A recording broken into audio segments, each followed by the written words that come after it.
حضرت عائشہ صدیقہ رضی اللہ تعالیٰ عنہ فرماتی ہیں ایک عورت تھی اور اسے نبی پاک صلی اللہ تعالیٰ علیہ وسلم نے وہ کلمہ پڑھ کے مسلمان ہوئی، مدینہ طیبہ آ گئی تو حضور نے مسجد نبوی شریف میں اس کے لیے مکان،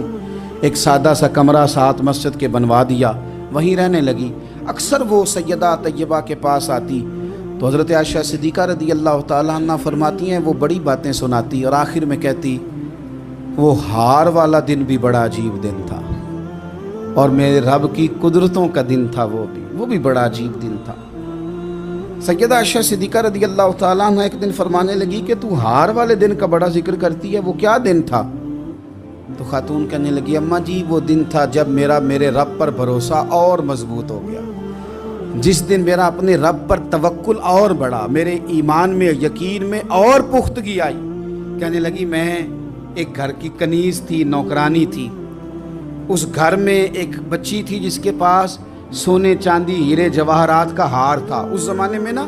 چمڑے کے اوپر لوگ ہیرے جواہرات لگاتے تھے، کئی دفعہ سرخ رنگ کے چمڑے پہ لگائے جاتے تھے، وہ بچی پہنتی تھی تو کہتی ہوں بچی کے اس نے اتار کے رکھا یا اس سے گرا وہ ہار تو چیل اسے اٹھا کے لے گئی گوشت سمجھ کے اور میرے سامنے اٹھا کے لے گئی۔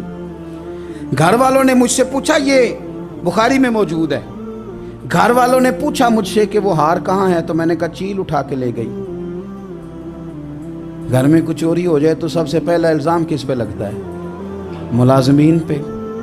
کہتے انہوں نے مجھے بڑا مارا، بڑی تکلیف تھی، حتیٰ کہ میری شرمگاہ تک کی تلاشی، میری عزت اتنی خراب کی میں بتا نہیں سکتی۔ میں نے اپنی زندگی میں ایک واقعہ دیکھا، ایک امیر گھر میں چوری ہو گئی، ملازم کو اتنا مارا کہ وہ چارپائی پہ پڑ گیا، پولیس والوں سے اتنی مار پروائی گئی کہ وہ بیچارہ چارپائی پہ پڑ گیا اور پھر وہ اتنا بیمار ہوا اور کچھ دنوں کے بعد پتہ چل گیا کہ چور تو اپنا بیٹا ہے ان کا، پھر اس کا انتقال ہو گیا۔ اب وہ سیٹھ صاحب اور گھر والے آ کے مرنے والے کے کان میں معافی مانگ رہے ہیں، کان میں۔ تو میں نے ان سے پھر کہا تھا کہ یہ تو اب چلا گیا ہے، تمہارا زور چلتا تھا نا تو تم نے قانون خریدا اور تم نے اسے جتنا ہو سکا تم نے اسے مار پڑوائی، تمہارے پاس جو عدالتیں تھیں تم نے وہاں کارروائی کی، اب ایک عدالت قیامت کے دن لگے گی۔ یہ کمزور تھا نا، کچھ کر نہیں سکا۔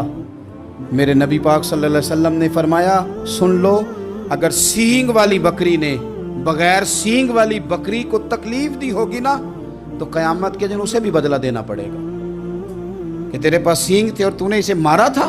وہ خاتون عرض کرتی ہے سیدہ عائشہ کی خدمت میں کہ مجھے بڑا مارا، مجھے تکلیف دی، میں کہہ رہی تھی کہ میرے سامنے چیل لے گئی ہے پر وہ نہیں مان رہے تھے، اماں جی انہوں نے مجھے بڑا مارا۔ حضرت عائشہ صدیقہ کہتی ہیں پھر کیا ہوا؟ کہنے لگی اماں جی جب کوئی میرا مددگار نہ رہا، مجھے تکلیف دے رہے تھے، رسوا کر رہے تھے، تو میں نے اپنے رب سے مدد چاہی، میرے رب کی طرف میں نے توجہ کی، میں نے کہا مالک اب تو ہی میرا مددگار ہے۔ کہتی ہے وہ مجھے مار رہے تھے تو وہ چیل جو ہار لے گئی تھی وہی لے کے واپس آ گئی اور ہمارے سروں کے قریب لا کے اس نے جب اس ہار کو پھینکا وہ مجھے چھوڑ کے سائیڈ پہ ہوئے، وہ میری بے گناہی جان گئے،